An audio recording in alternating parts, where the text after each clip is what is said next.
รถแตกพี่น้องเลยบ่ปุ๊บโอ้ฮอนตายดาดมือวันนี้บดมาไกลเติบยังบ่มีห้านอยู่พี่น้องเอ้ยหมุนก็เก้าอีกบาทนี่ถือว่าได้เปลี่ยนอย่างเดียวเลยนะพี่น้องเอ้ยต่ออาการสาหัสอยู่พี่น้องเอ้ยแต่พี่น้องมันรถมันยากเด้อพี่น้องเด้อ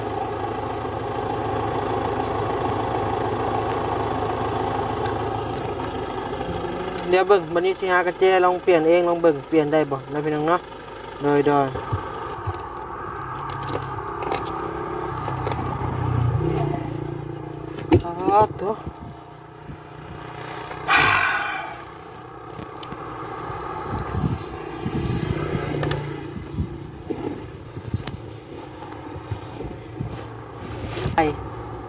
วันนี้กลับไปหาแต่ไปเอามาเนาะวันนี้ก็ขอบใจเด้อเนาะทางพี่น้อยจากจังหวัดเลยเนาะขอให้พี่น้อยอยู่ดีมีแฮงเด้อเนาะความเจ็บบ่อยได้ความไข้บ่มีปรารถนาสิ่งใดขอให้ได้สิ่งนั้นเด้อ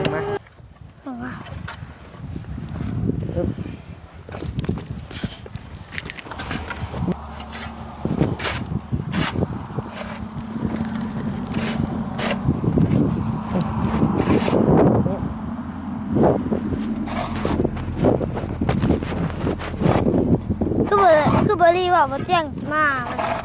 โดย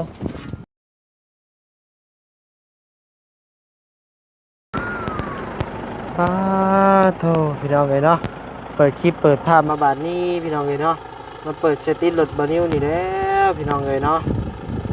เกือบพี่น้องเลยเกือบปิด โอ้ยว่าสั่นเนาะยางรถแตกพี่น้องเลยบ่ปุ๊บโอ้ฮอนตายดาดมือโอ้ยพี่น้องเลยเนาะบัดนี้กำลังจะเดินทางขึ้นไปอันเงื่อนน้องบุญทวีเลยพี่น้องเลยน้องสายฟ้าเนาะมื้อนี้มาผู้เดียวซ้ำพี่น้องเลย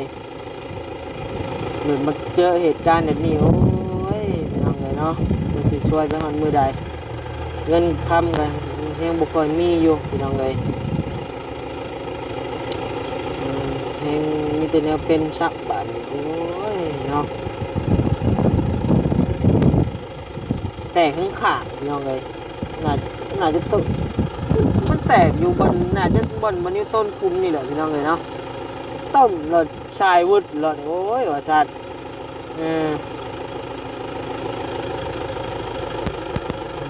จะสิไปเปลี่ยนอยู่ทางใดพี่น้องเลยเนาะยังเหลือใกล้เติบไปสิฮอดดงเห็นก็ได้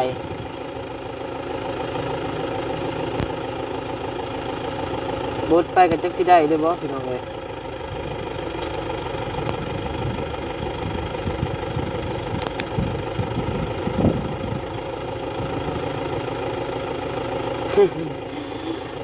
บ่ฮู้แนวเฮ็ดแล้วพี่น้องเอ้ยบ่นิ้วก็ได้เนาะหักย่างสกัวบ่นิ้วมีอยู่พี่น้องเอ้ยย่างสกัวก็นี่แหละมันก็หลอนมาเลยพวกย่างสกัวแล้วบ่นิ้วเนาะที่มีแต่แนวเป็นแท้พี่น้องเอ้ย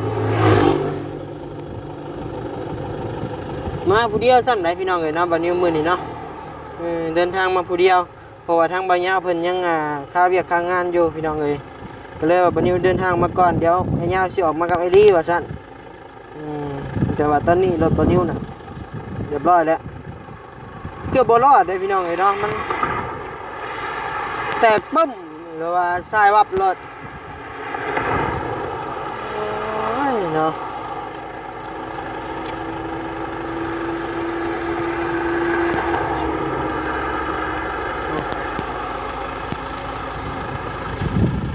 ว่าสิเปลี่ยนหลายเที่ยแล้วตัวนี้พี่น้องเอ้ยเส้นนี้นะเพราะว่ามีทั้งอันเพิ่นอันผู้ใหญ่ใจดีเพิ่นฝากเงินแม่บ่นิ้วแต่ว่าไปห้างแล้วมันบ่มีขายพี่น้องเอ้ยยางมันถูกแบบนี้เนาะก็เลยว่าแตกซ้ำมื้อนี้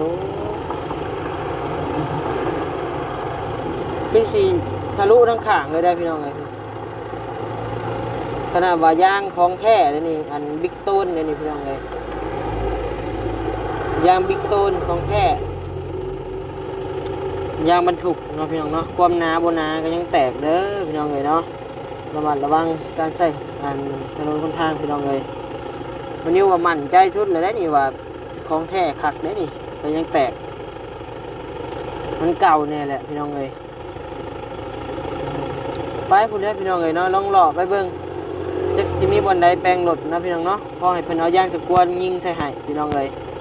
บดไปรถแล้วเนาะปะเฮงมาผู้เดียวชักบัดนี่พี่น้องเลย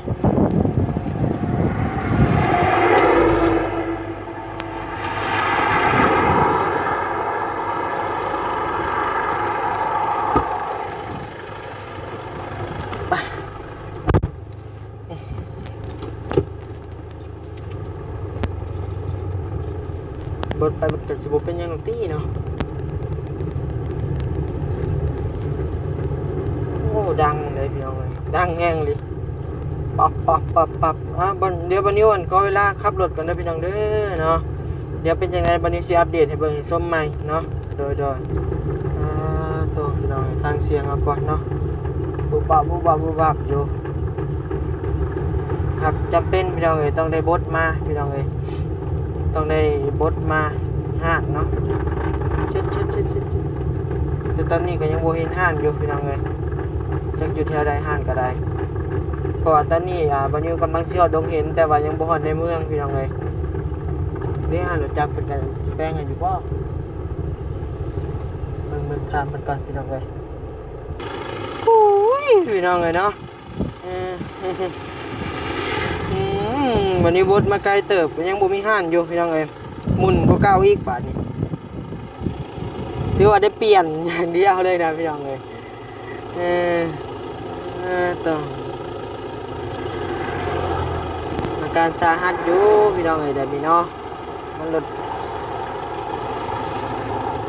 คนยากเด้อพี่น้องเด้อ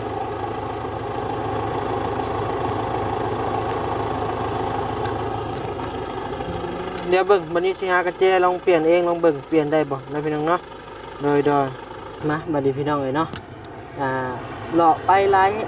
เทิงเติบเลยพี่น้องเอ้ยเนาะบดมากับเป็นเกือบ2กิโลบัดนี้บดมาพี่น้องเอ้ยมันก็ยังบ่มีห่านอยู่กับมันบดไปนี่บ่ได้แน่แล้วพี่น้องเอ้ยแฮงบดไปนี่แฮงสิหลุดออกเลยนะพี่น้องเอ้ยเนาะมันแตกลามไปเนาะเดี๋ยวมีแต่บัดนี้สิเปลี่ยนเองแล้วพี่น้องเอ้ยบัดนี้เนาะเครื่องมือกะเบิ่งกะตึกสิครบบ่ครบพี่น้องเอ้ยน่าจะครบอยู่บ่น่าจะได้อยู่ตามเบิ่ง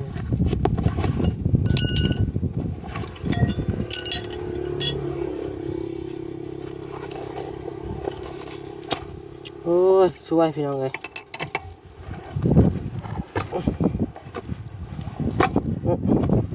งานเกิดไปขาดเพราะเกิดบาดนี้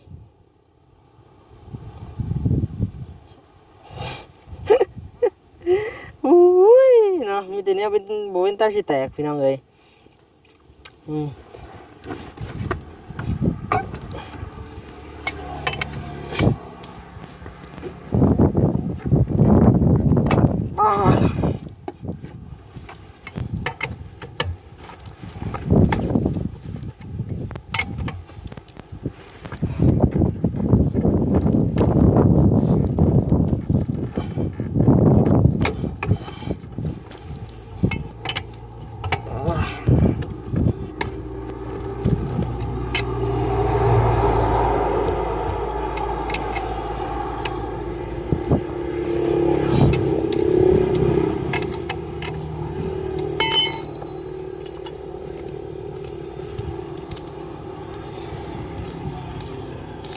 สวยดีพี่น้องเนาะ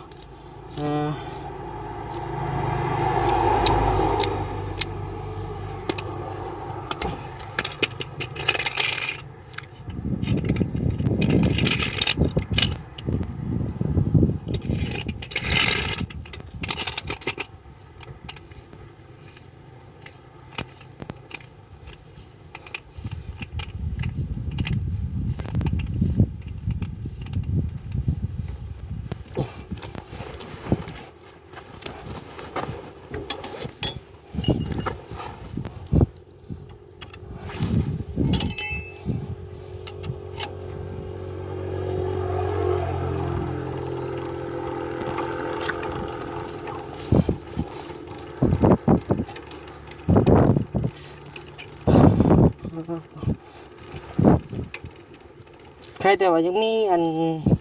คือมือครบอยู่พี่น้องเลย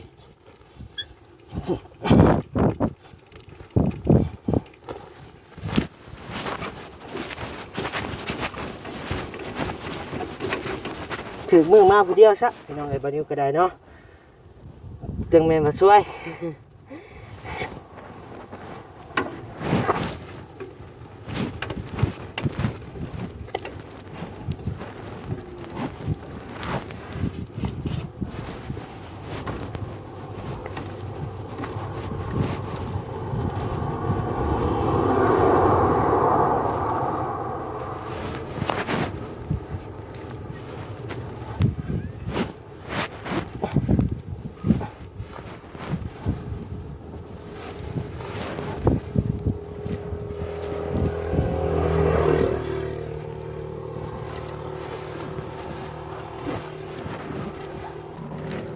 ไปโต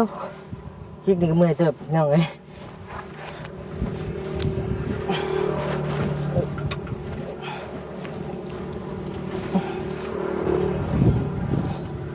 โต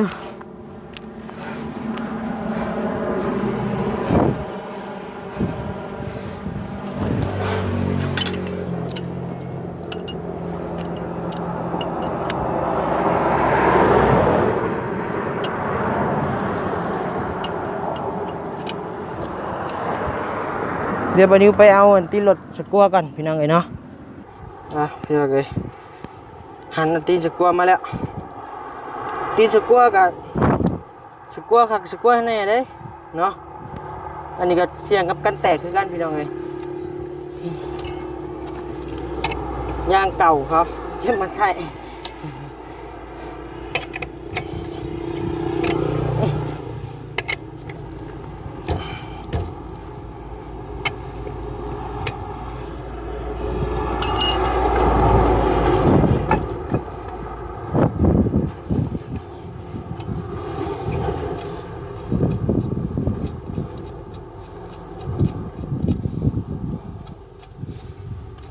ดีแต่บนิ้วบุปีนพี่น้องเลยเนาะ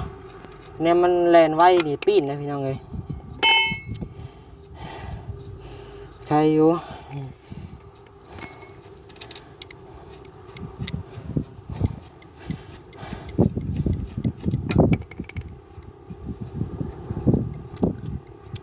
ห่านกับโบมี่พี่น้องเลยแถวนี้เนาะว่าเลยเขียนนอกแน่พี่น้องเลย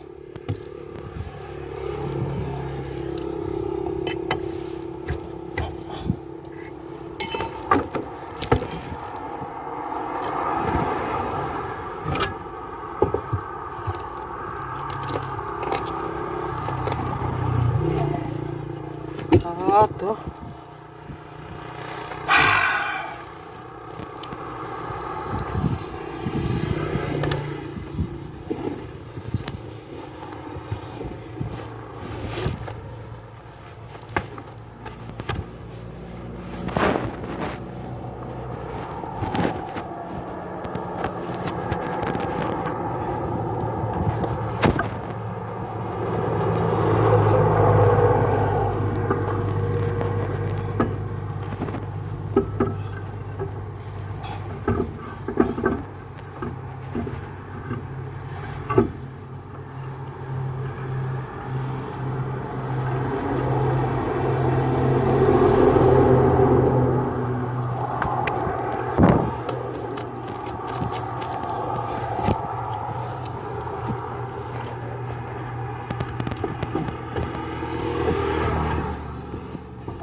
คิดบ่อยากเข่าไปไหนวะ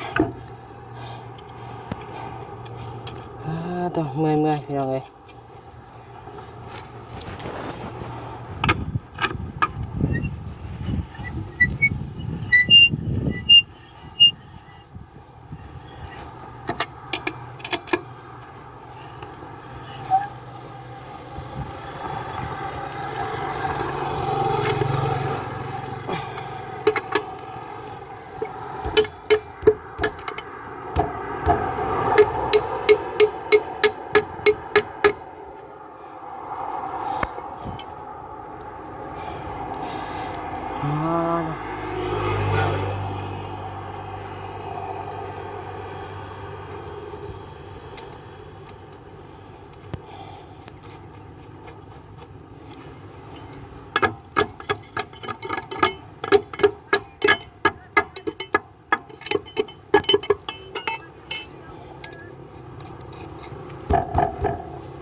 ใครแต่บนนี้มีย่างสกัวพี่น้องเลย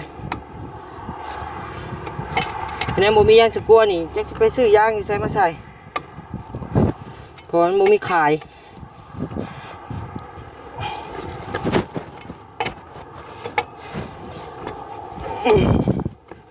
เรียบร้อยพี่น้องเลยโอ้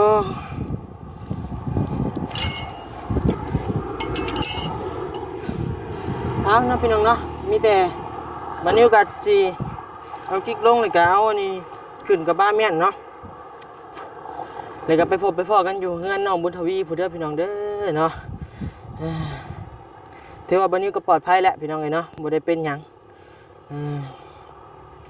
มีแต่นี่แหละพี่น้องเลยเปลี่ยนใส่แล้วก็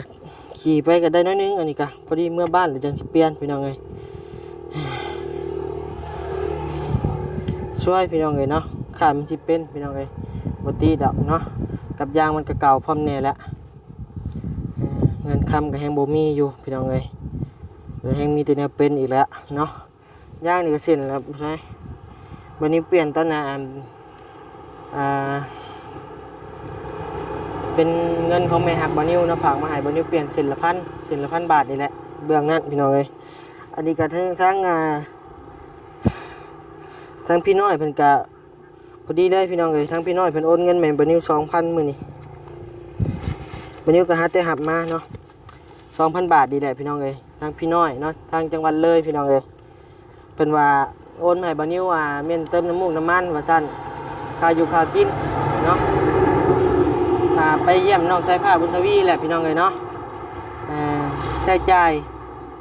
วันนี้กลับไปหาไปเอามาเนาะวันนี้ก็ขอบใจเด้อเนาะทางพี่น้อยจากจังหวัดเลยเนาะขอให้พี่น้อยอยู่ดีมีแฮงเด้อเนาะความเจ็บบ่อยได้ความไข้บ่อยมีปรารถนาสิ่งใดขอให้ได้สิ่งนั้นเด้อเนาะนอนตื่นก็ให้ได้เงินหมื่นแม่มือมาก็ได้แก้มมินิโชดทนให้บ่อยมาพานมันให้บ่อยมาเบียดเด้อกิเลสกันได้บ่อยมีมาใกล้ขอบใจทั้งพี่น้อยหลายๆเด้อเนาะที่ยังหักแพงน้องคนนี้เนาะสดซอยเงินคำให้บันนี้เป็นสะพานบุญไปหาเลาะซอยเดือน้องๆเพื่อนเนาะบันนี้ก็ขอบใจหลายๆเอาพูดแรกพี่น้องเลยมีแต่ไปพบไปพ่อกันอยู่เฮือนน้องบุญทวีใจป้าผู้เด้อพี่น้องเด้อเนาะโดยไปพี่น้องเลยเนาะบาทนี้ต้องเปิดคลิปเปิดภาพมาบาทนี้กะฮอดเฮือนฮอดซานน้องสายฟ้าเลยเด้อพี่น้องเด้อเนาะบาทนี้กับขอกราบทักทายสบายดีพ่อแม่พี่น้องอีกเท่านึงนะพี่น้องเนาะโดยมาฮอดเฮือนฮอดซานน้องสายฟ้าแล้วพี่น้องเอ้ยหลังจากติดรถบานิวเนาะพี่น้องเนาะแตกระเบิดพี่น้องเอ้ยบานิวก็เปลี่ยนเป็นที่เรียบร้อยแล้วก็เดินทางมาพี่น้องเอ้ยมาเยี่ยมน้องบุญทวีสายฟ้าก่อนพี่น้องเอ้ยสายจักเพิ่นอยู่ทางใดล่ะพี่น้องเอ้ยมาเปลี่ยนเพิ่มเติมเนาะเป็นจังไดคือว่าบ่เห็นสร้างได้พี่น้องเอ้ยมื้อนี้คือว่ามิดซิรีอยู่เนาะใส่พากันไปใส่หมดสายฟ้าโอ้นอนบ่โดยสบายดีเด้อสบายดีโดยคนเดียวอีกแล้วโดยไม่ใช่บ่ยาวบ่ยาบ่มาเหรอแล้วว่าสร้างเจ้าแล้วเหรอ มาพี่มาพี่เกือบมาเม้นยังบ่หามเม้นหมาบ่เม้นอยู่นี่แหละตอนนี้ไอ้เม้นอยู่นี่สบายดีนมมือดีๆไว้เม้นปากมาเม้นปากม้าเอาสบายดีโดยเปลี่ยนนึกว่าเสือน่ะ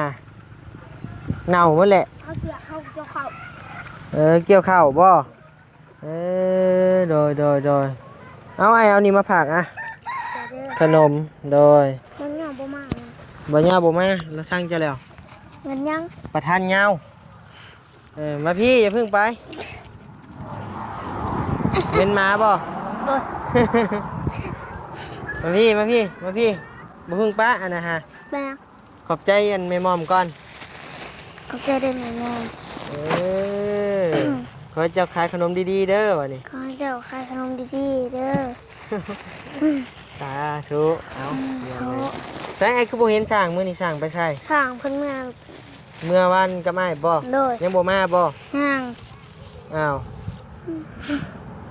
ยังคาแป้งรถอยู่จักเนาะพี่น้องเนาะบ่มีรถมาบ่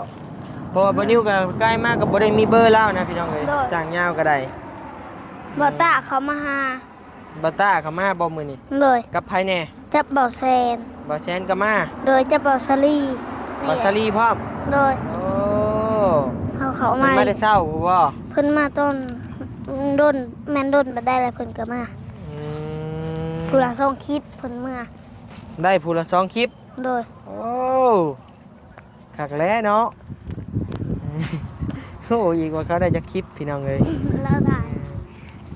ใส่เกียวฮอดใช้แล้วเข้านะ ยังบ่ทันเกี่ยวฮอดแล้วให้เมื่อวานเนี่ยตัวลุงเว้านะแล้วเรียบร้อย ใช้อันไปคุดนะฮอดใช้เลยปลาพายไปเบิ่งหน่อยปะ ยังบ่ทันกุด ยังท่านคุดช้ แจ้งมาแล้วก็ลุงมาฮอดแล้วก็ลุงบอกป้าไปเกี่ยวข้าวเฮาก็ลง ำลงเกี่ยวข่าวเลย โดย บ่คุดท่านวิดขี่ช้ แล้วก็บอกแซนมา ำขอโทษด้วยพี่น้องเด้อวันนี้ก็ได้ กำลังสิไปหมัดเขาฝนตกก่อน โดย อันนั้นก็บ่ยาก เกือบไม่ตายใส่ผ้าเอ้ยเมื่อกี้นี่ ยัง ไอ้มาตีรถไอ้แตก เกือบรถไอ้ปีน จะเปลี่ยนรถยางใหม่ บ่ได้ยางใหม่และยางเก่าไอ้หาเลยดิเออ มึงแปลกจะเปลี่ยนแล้ว เปลี่ยนแล้ว เปลี่ยนอยู่บนทางผม โดย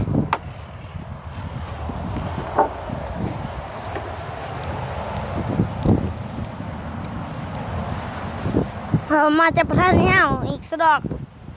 ประธานยาวบ่ได้มามื้อนี้ เรียนข้าวเวียก เราสิมากับเบาลี่บ่ นี่แม่นติ เออได้มาพี่เลิกเติบเลยพี่ยักษ์นี่ ตื่นๆหนึงฮัลโหลก็ยังบ่รีบเฮา เออคือตื่นแท้นี่บ่ จัดการแล้วนะบ่นิว ให้วันนี้จัดการ ปะจัดการแล้วนะเฮา จัดการเลยบ่ ให้อันนี้ไว้ก่อน ยังไง พี่แต่อยากจัดการเลยเอาเบิ่งดูสาวใส่บุญทวีมาหาไอ้แน่น่าจะเกี่ยวเข่าเมื่อยนะน้องชายอันบ่นิ้วนี่พี่น้องเอ้ยยังเหลือ2ให้บ่หำหน้าเจ้า นี่ละ3ให้บ่ให้ได้แน่หำ 3อันเด้ ให้ได้เนี่ยนี่บ่3ให้กับผู้ใหญ่ปันได้พี่น้องเอ้ยน้อยหนึ่งโอ้โหว้าวแล้วพี่น้องเอ้ยต้องเจอที่นี่ฮะบ่ยาวบ่ได้มามื้อนี้จังน้อยน่ะจะมากับบาลี่พุ่นแหละเพราะว่าไอ้มาแต่เช้ามันทั้งบ่ยาวคาเวียกแต่เช้าแต่เช้าเติบอยู่ ติดรถเราแตะ ที่รถไอ้แตกได้จังมาซ่านี่ไอ้คุมแป้งรถเนี่ยเกือบ2 ชั่วโมงอ่ะแป้งเองเหรอแป้งเองเลยอ่ะห่านบ่มี ยังไง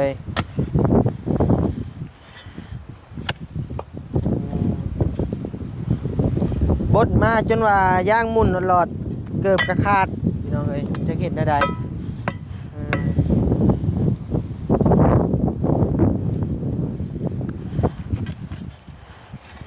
ได้หิวกบ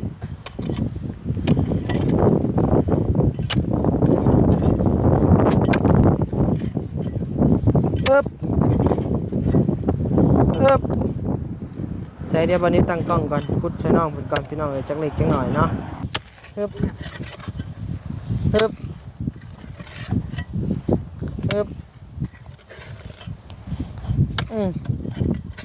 ใส่เบิ่งงานสิลองเบิ่งมา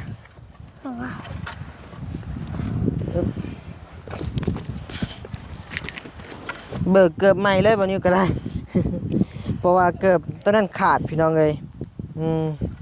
เมิดไปอยู่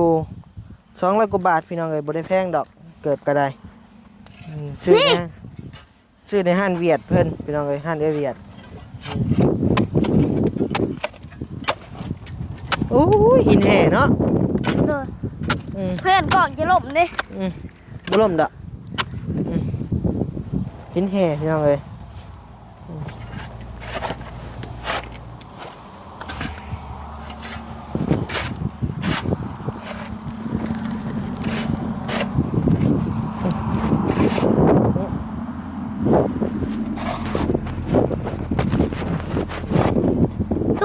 คือเบอร์รี่ว่าบ่เจียงมามัน โดยวันนี้บ่เตียงบ่ได้มาวันนี้ โดยมันขามก่อน เมื่อนี้บ่บ่รีว่าบ่เตียงสิมา โดย เออ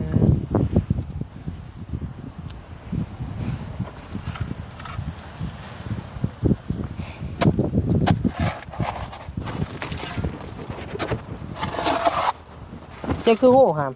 เบอร์รี่บอกข้าว บอรี่บอกมื้อใด เมื่อคืนนี่ บอกมื้อคืนนี่ โดย เออ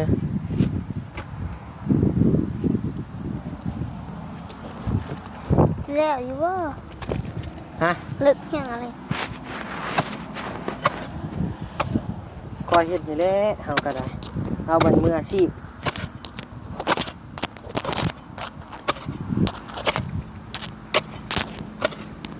แปลงคุมมัน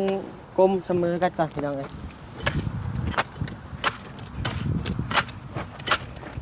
ไม่ใช่อีกแหละ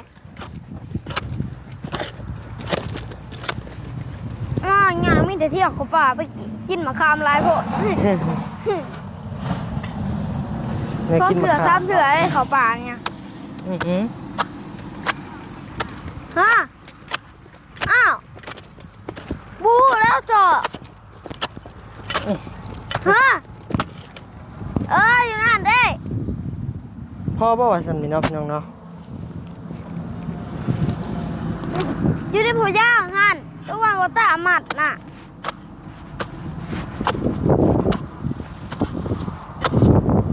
สั่งบ่มาเนาะ ด้วยแล้วครูแหววสร้าง เพิ่นเอารถจักรไปแป้งว่าซั่นอืมเปลี่ยนกันหาม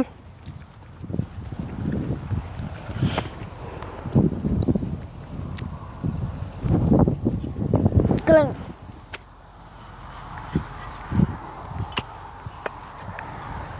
อยู่หูหาย จบสิรุดแหละบอรี่บอกคุดจะคุม สอง สองคุมบะ ด้วยคือบัวตาว่าชุดซอยแล้วหิวเขาแล้วก็เลยไป เราหิวข้าว ด้วย เออเจอบ่หาข้าวเรากิน แล้วบอกเราบอกไปแล้วบอกเมื่อ อืมมื้อหน้าเรามาก็หาข้าวเรากินเด้อ แล้วบอกมืออื่น มื้ออื่นสิมาใหม่บ่ โดย อืม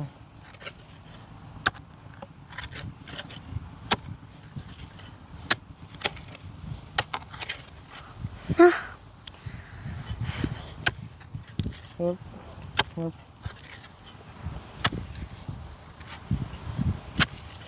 เอาน้าเพียงเนาะบัดนี้อ่า อันเนี่ยคุดโถห้องน้ำพี่น้องเอ้ยหรือว่าบอลจัดเก็บอุจจาระเลยเนาะพี่น้องเนาะซอยๆกันเห็ดที่เล็กๆที่ละน้อยพี่น้องเอ้ยแนวครับโบแมนมืออาชีพคือแบบทั้งช่างหรือว่าทั้ง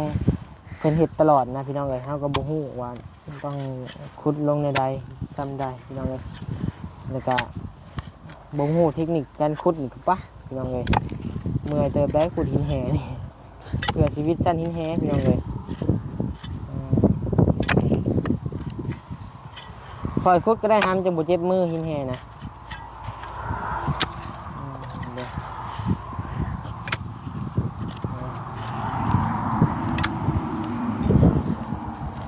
บานิวก็โอ้ยตกใจพี่น้องเอ้ยตีนรถแตกเนาะมันตกใจทั้งอุกใจน้ำได้เนาะอุกใจบ่มีเงินเปลี่ยนแล้วพี่น้องเอ้ยค่าน้ำหมูน้ำมันมากแต่ละมื้ออันนี้พอแห้งละมาเป็นแบบนี้แห้งนักกระตื้มพี่น้องเอ้ยหักครับ บ่ได้เรื่อง ใส่ย่างจะกล้วยแล้วไปก่อนนะพี่น้องเนาะ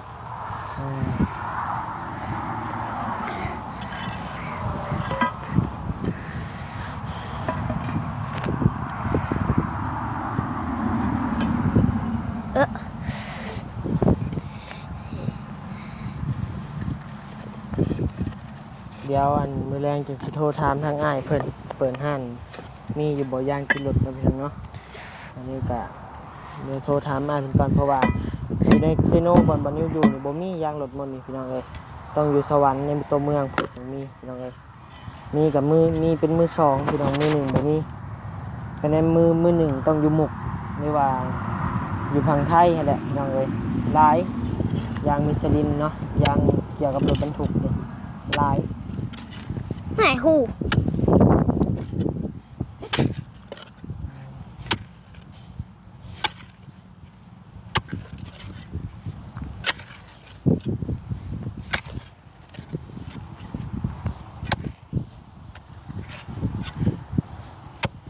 เอาเนาะพี่น้องเนาะบัดนี้วันนี้ก็สิได้ลำยาพาจากเพียงสำนี้เด้อเนาะสิได้จบคลิปเพียงสำนี้พี่น้องเอ้ยเพราะว่ามื้อนี้ก็สร้างบ่อยู่พี่น้องเอ้ย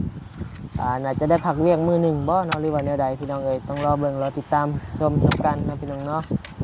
โดยสำหรับคลิปนี้วันนี้ก็สิได้ลำลาพาจากพ่อแม่พี่น้องเด้อเนาะคลิปนี้ก็บ่มีเดี๋ยวพาเอานี่ให้มันหอดนี่ก่อน พอใช้นะ หอดสุดอ้อมให้มัน เราใช้ผ้ายังบอกอยากให้จบคลิปอยู่พี่น้องเลยคลิปนี้มันก็มีเรื่องบ่ค่อยดีปันใดได้พี่น้องเด้อเนาะเรื่องข้อขาดบาดใต้พี่น้องเลยเสียงใต้มากมันก็ได้โอ้แตกตึ้มเลยว่าเจิดพี่น้องเลยเกือบมันปีนนี่แต่ขี่คอยเนี่ยขี่ไว้เนี่ยโอ้ยจะบ่เห็นบางทีมันนั่งเว้าว่าวับได้นี่จักเนาะพี่น้องเนาะ เอาพี่น้องเลยเนาะนี่เรื่องมันเกิดไปแล้วกับยามันพี่น้องเลยดีแหละบ่เป็นหยังนะพี่น้องเนาะ ตีลังหมดแต่ โดยตีนหลังแตกเอาวันนี้ก็จะได้นำลาพระจากเพียงสมิทพี่น้องเด้อวันนี้ก็ขอให้พี่น้องเมื่อทุกผู้ทุกคนเนาะพ่อแม่FCมาทุกท่านขอให้พ่อแม่ FC และ FC ทุกท่านมีความสุขความเจริญตลอดปีตลอดไปเด้อเนาะความเจ็บบ่ให้ได้ความไข้บ่ให้มีปรารถนาสิ่งใดขอให้เจ้าได้สิ่งนั้นสมความมุ่งมั่นปรารถนาได้พี่น้องเด้อเนาะบ่นี้ก็บ่มีคำว่าหยังหลายนอกจากคำอวยพรม่วนๆนะพี่น้องเนาะโดยเอาสบายดีเด้อน้องสายผ้า สวัสดี บ๊ายบาย